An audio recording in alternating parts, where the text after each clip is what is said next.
नमस्कार दोस्तों, स्वागत है आप सभी का डेली 11 में। कैसे हैं आप सभी। आज डेट है 10 मार्च। देखेंगे अपने आज के करंट अफेयर। क्वेश्चन हमारा, हाल ही में उत्तराखंड में कहाँ माघ मेला का आयोजन किया गया। 4 ऑप्शन आपके पास रहेंगे। शुरू करते हैं बिना किसी देरी के, क्योंकि आप सभी जानते हैं समय ही सब कुछ है। पहला क्वेश्चन आपके सामने, आज 10 मार्च 2023 को कौन सा दिवस मनाया जाता है। ऑप्शन ए केंद्रीय औद्योगिक सुरक्षा बल CISF, central industrial security force स्थापना दिवस, राष्ट्रीय अनाज दिवस, जन औषधि दिवस, इनमें से कोई नहीं। हमारा यहाँ पर करेक्ट आंसर रहेगा ऑप्शन ए केंद्रीय औद्योगिक सुरक्षा बल CISF स्थापना दिवस आज मनाया जाता है 10 मार्च को। इसकी स्थापना की गई थी 1969 में। राष्ट्रीय अनाज दिवस, जन औषधि दिवस, दोनों ही दिवस 7 मार्च को मनाए गए हैं दोस्तों। मार्च के जितने भी इम्पोर्टेंट डेज हैं आप यहाँ पर देख सकते हैं दोस्तों। इन पर आप एक बार अपनी दृष्टि अवश्य डाल लीजिएगा। महीने के अंत तक क्या होगा, अगर आप इनको डेली बेसिस पर देखेंगे तो ये ऐसे ही आपके याद हो जाएंगे। कोई स्पेशल आपको टाइम देने की आवश्यकता नहीं पड़ेगी। क्वेश्चन नंबर सेकंड हमारा, केंद्र सरकार ने वर्ष 2023 को कौन सा वर्ष घोषित किया है। पर्यटन वर्ष, अंतर्राष्ट्रीय मोटा अनाज वर्ष, स्वास्थ्य वर्ष, बालिकाओं का वर्ष। 2023 को केंद्र सरकार ने अंतर्राष्ट्रीय मोटा अनाज वर्ष के रूप में घोषित किया है। क्वेश्चन इंपोर्टेंट रहेगा। आगे बढ़ेंगे। क्वेश्चन नंबर थर्ड हमारा, हाल ही में उत्तराखंड में कहाँ उत्तरायणी मेला का आयोजन किया गया है। Option A Roorkee, Haridwar, B Haldwani, Nainital. Haldwani दोस्तों गोला नदी के तट पर स्थित है और यह नाहन पर्वत श्रृंखला पर स्थित है। खटीमा, उधम सिंह नगर, कोटद्वार, पौड़ी। हमारा यहाँ पर आंसर रहेगा ऑप्शन सी खटीमा, उधम सिंह नगर में ही उत्तरायणी मेले का आयोजन किया गया है। खटीमा, उधम सिंह नगर उत्तराखंड का सबसे दक्षिणी जनपद है। आप यहाँ पर देख पा रहे हैं। उधम सिंह नगर की सीमा चंपावत से स्पर्श होती है, यहाँ पर नैनीताल से स्पर्श होती है। अगर बात करें यहाँ पर तो यहाँ पर उत्तर प्रदेश से उधम सिंह नगर की सीमा स्पर्श होती है। अंतर्राष्ट्रीय सीमा यह वाली सीमा है नेपाल से स्पर्श होती है। दोस्तों ये बात हुई है सबसे उत्तरी जनपद, सबसे दक्षिणी जनपद की। सबसे उत्तरी जनपद यहाँ पर उत्तरकाशी, सबसे पूर्वी जनपद यहाँ पर पिथौरागढ़। सर्वाधिक अंतर्राष्ट्रीय सीमा, सबसे लंबी अंतर्राष्ट्रीय सीमा है, 2 देशों से स्पर्श होती है, चीन, नेपाल। सबसे पश्चिमी जनपद यहाँ पर देहरादून। ठीक है दोस्तों। उधम सिंह नगर स्थापना 1995 में की गई थी। मुख्यालय रुद्रपुर में है। क्षेत्रफल 2542 है। कुमाऊं मंडल विधानसभा से 9 क्षेत्र हैं। सर्वाधिक विधानसभा के क्षेत्र 11 हरिद्वार में है, देहरादून में है 10। चीज़ों को याद रखिएगा। ठीक है दोस्तों, आगे बढ़ेंगे। हाल ही में उत्तराखंड में कहाँ माघ मेला का आयोजन किया गया। माघ मेले का आयोजन कहाँ किया गया है। Option A Nainital, B Pithoragarh, C Chamoli, D Uttarkashi. हमारा यहाँ पर करेक्ट आंसर रहेगा ऑप्शन डी उत्तरकाशी। ये 2 मेले हैं जो दोस्तों इनका आयोजन किया गया है। माघ मेला उत्तरकाशी, उत्तरायणी मेला उधम सिंह नगर। उत्तरकाशी की लोकेशन देख लीजिए। उत्तरकाशी अभी मैंने आपको बताया उत्तराखंड का सबसे उत्तरी जिला है। सीमा स्पर्श होती है यहाँ पर क्या है दोस्तों, देहरादून, टिहरी, रुद्रप्रयाग, यहाँ पर चमोली, और यहाँ पर है आपका चाइना तिब्बत, और यहाँ पर है हिमाचल प्रदेश। दोस्तों उत्तरकाशी की स्थापना टिहरी जनपद से निकाल कर की गई थी। 24 फरवरी 1960 को की गई थी। 1960 में 2 जनपद और बनाए गए थे। चमोली की स्थापना पौड़ी से निकाल कर की गई थी। पिथौरागढ़ की स्थापना अल्मोड़ा से निकाल कर की गई थी। चीज़ों को याद रखिएगा दोस्तों। मुख्यालय उत्तरकाशी में है। स्थापना हम बात कर चुके हैं 1960 24 फरवरी। क्षेत्रफल 80-16 है। दूसरे स्थान पर है। सबसे ज़्यादा चमोली का है 80-30। गढ़वाल मंडल विधानसभा से 3 सीटें हैं।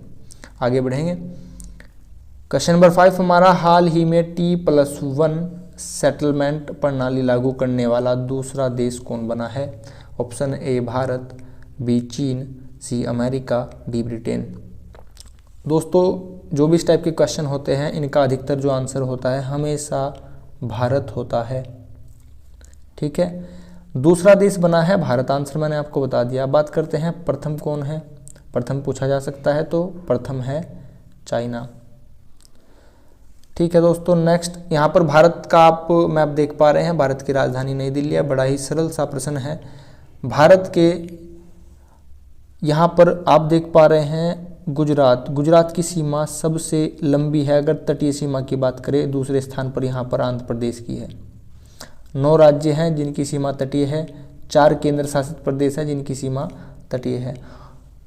भारत से कुछ तथ्य हैं, आप इन पर एक बार दृष्टि डाल लीजिए, मेरे साथ रिपीट कीजिएगा। क्षेत्रफल 3287,263, उत्तर से दक्षिण लंबाई 3214, पूर्व से पश्चिम 2933, स्थल सीमा 15,200 किलोमीटर, तटीय सीमा 7516.6, मुख्य भूमि की बात करें 6100 किलोमीटर, अक्षांशीय विस्तार है 8 डिग्री 4 मिनट से लेकर 37 डिग्री 6 मिनट तक, मुख्य भूमि 64 से लेकर 37.6 तक। ये क्वेश्चन पूछे गए हैं दोस्तों।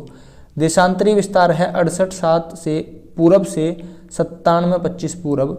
पड़ोसी देश से स्पर्श करने वाले राज्यों की संख्या है 16 राज्य हैं। तटीय सीमा 9 राज्य हैं। गुजरात की सर्वाधिक है, आंध्र प्रदेश की द्वितीय स्थान पर है, 4 केंद्र शासित प्रदेश हैं।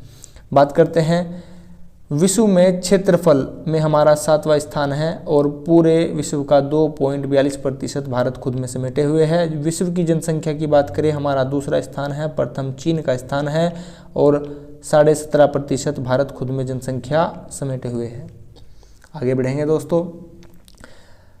23 जनवरी को पराक्रम दिवस के रूप में नेताजी सुभाष चंद्र बोस जी की जयंती मनाई जाती है, याद रखना है।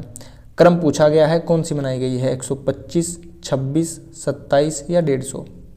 दोस्तों 23 जनवरी 1897 में सुभाष चंद्र बोस जी का जन्म हुआ था। ओडिशा के कटक में हुआ था। कटक में चावल अनुसंधान है, इसको याद रखिएगा। अब आप यहाँ पर प्लस करके देख लीजिए कितना बैठ रहा है। यहाँ पर हमारा करेक्ट आंसर हो जाएगा 126वीं जयंती मनाई गई है दोस्तों। आगे बढ़ेंगे। क्वेश्चन नंबर 7 हमारा, हाल ही में वर्ण युद्ध अभ्यास 2023 का संस्करण 21वां क्रम याद रखना है, भारत और किस देश के बीच संपन्न हुआ है। Option A Australia, B Japan, C France, D America. हमारा यहाँ पर करेक्ट आंसर रहेगा ऑप्शन सी फ्रांस। दोस्तों क्रम भी याद रखिएगा, ठीक है, क्रम याद रखिएगा, फ्रांस। यूरोप का मैप यहाँ पर देख पा रहे हैं, यहाँ पर आप फ्रांस देख पा रहे हैं रेड कलर में, यहाँ पर फ्रांस है। यहाँ पर क्या है दोस्तों, स्पेन है, यहाँ पर पुर्तगाल है, यहाँ पर जर्मनी है। फ्रांस से जो भी तथ्य इंपोर्टेंट हो सकते हैं आप यहाँ पर एक बार दृष्टि डाल लीजिए। राजधानी पेरिस है और यह सीन नदी के तट पर स्थित है, क्वेश्चन पूछा गया है। मुद्रा यूरो है। फ्रांस की प्राचीन नाम था दोस्तों गोल। राष्ट्रपति हैं इमैनुअल मैक्रोन, यह क्वेश्चन भी पूछा जा सकता है, नई नियुक्ति है। प्रधानमंत्री एलिजाबेथ बोर्न है। फ्रांस क्षेत्रफल के हिसाब से यूरोप का सबसे बड़ा देश है, यह भी याद रखना है। फ्रांस में दोस्तों क्या है, एफिल टावर है, ऊंचाई है 300 मीटर। जर्मनी और फ्रांस के बीच में सीमा है मैग्नीट रेखा। स्पेन और फ्रांस के बीच में सीमा रेखा है पिरेनी पर्वत श्रृंखला। ठीक है दोस्तों, आगे बढ़ेंगे। क्वेश्चन नंबर 8 हमारा, हाल ही में कहाँ 26वें राष्ट्रीय युवा महोत्सव 2023 का उद्घाटन किया गया है। ऑप्शन ए उत्तराखंड, बी नई दिल्ली, सी गुजरात, डी कर्नाटक। मैं आपको हिंट देता हूँ, उस राज्य के चीफ मिनिस्टर हैं बसवराज बोम्मई और गवर्नर हैं राज्यपाल हैं दोस्तों थावरचंद गहलोत। आंसर बताइए क्या है, कौन सा राज्य की हम बात कर रहे हैं। ऑप्शन डी हमारा यहाँ पर करेक्ट आंसर होगा। हम बात कर रहे थे कर्नाटक राज्य की। 26वें राष्ट्रीय युवा महोत्सव 2023 का उद्घाटन किया गया है। कर्नाटक की लोकेशन आप यहाँ पर देख पा रहे हैं, भारत के पश्चिमी तट पर स्थित है। राजधानी बेंगलुरु है। सीमा केरल, तमिलनाडु, आंध्र प्रदेश, तेलंगाना, महाराष्ट्र और गोवा से स्पर्श होती है। पश्चिमी सीमा यहाँ पर आप देख पा रहे हैं अरब सागर से स्पर्श होती है। कर्नाटक से कुछ तथ्य देख लीजिए जो विगत परीक्षाओं में दोस्तों पूछे गए हैं। कर्नाटक की राजधानी बेंगलुरु है। लोकसभा से यहाँ पर 28 सीटें हैं, राज्यसभा से 12 सीटें हैं। बांदीपुर नेशनल पार्क यहाँ पर है, भद्रा अभ्यारण्य यहाँ पर है, नागरहोल नेशनल पार्क यहाँ पर है, अंसी राष्ट्रीय पार्क यहाँ पर है, कुद्रेमुखु नेशनल पार्क यहाँ पर है, बनेरघट्टा नेशनल पार्क यहाँ पर है। सिलिकॉन वैली बहुत ही इंपॉर्टेंट है, याद रखिएगा। और शांत घाटी कहाँ पर है, केरल में। क्वेश्चन नंबर 9 हमारा, वर्ष 2023 में स्वच्छता पखवाड़ा के तहत सड़क सुरक्षा सप्ताह क्वेश्चन इंपॉर्टेंट है, सड़क सुरक्षा सप्ताह का आयोजन कब किया गया? दोस्तों यहाँ पर सड़क दुर्घटना से संबंधित यहाँ पर जागरूकता के तहत यह सप्ताह का आयोजन किया गया है। ऑप्शन ए 11 से 17 जनवरी, बी 1 से 7 जनवरी, सी 1 से 7 फरवरी, डी 1 से 7 मार्च। सड़क सुरक्षा सप्ताह का आयोजन किया गया है 11 से 17 जनवरी के दौरान, याद रखिएगा दोस्तों। आगे बढ़ेंगे। नेक्स्ट क्वेश्चन हमारा यस्टरडे क्वेश्चन, जिसका आंसर आप सभी ने बिल्कुल उचित दिया है।